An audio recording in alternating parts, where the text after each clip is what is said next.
Thank you very much, Mr. Speaker. And I'm rising just to take issue with the idea that somehow the government has done everything that they can to avoid getting to the situation that we're in.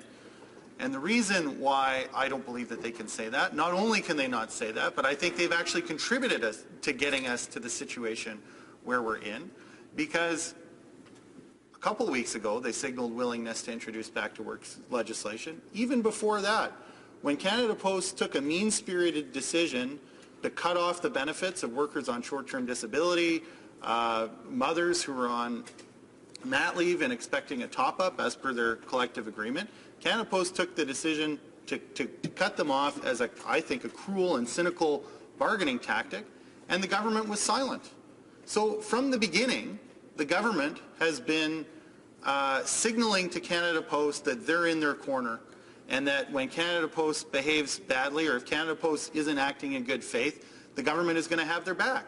That kind of partisanship between parties at the bargaining table undermines the likelihood of being able to reach a settlement, because the side of the negotiation that knows that the government is in their corner doesn't have a lot of reasons to settle, Mr. Speaker.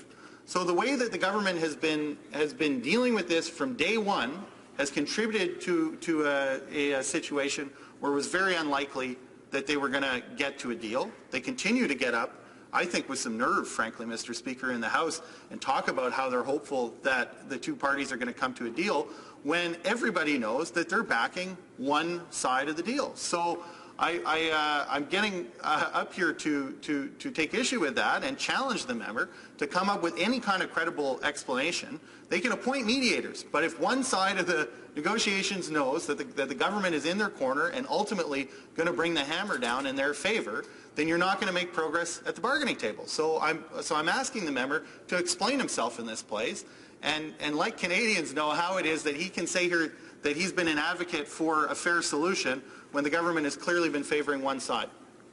Parliamentary Secretary. That's nonsense, Mr. Speaker. In fact, let's do a little bit of recap.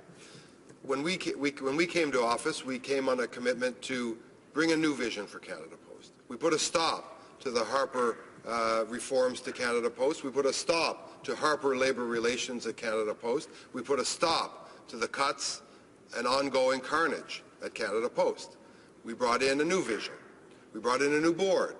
We brought in a new chair and interim CEO, someone who's brought incredible talent, drive, motivation and innovation to the table, someone who has responded proactively to the government's request that a new, harmonious labour relations climate, that one that respects employees, be installed at Canada Post.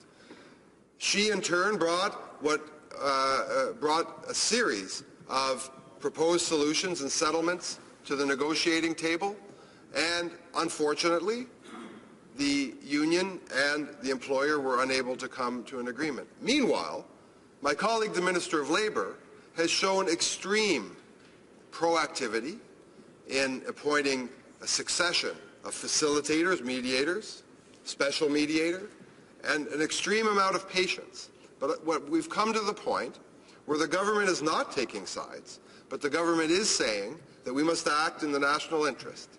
We must act in the interest of my constituents and the constituents of my honourable friend, of the businesses and the people who work in them, and all Canadians who use our postal service.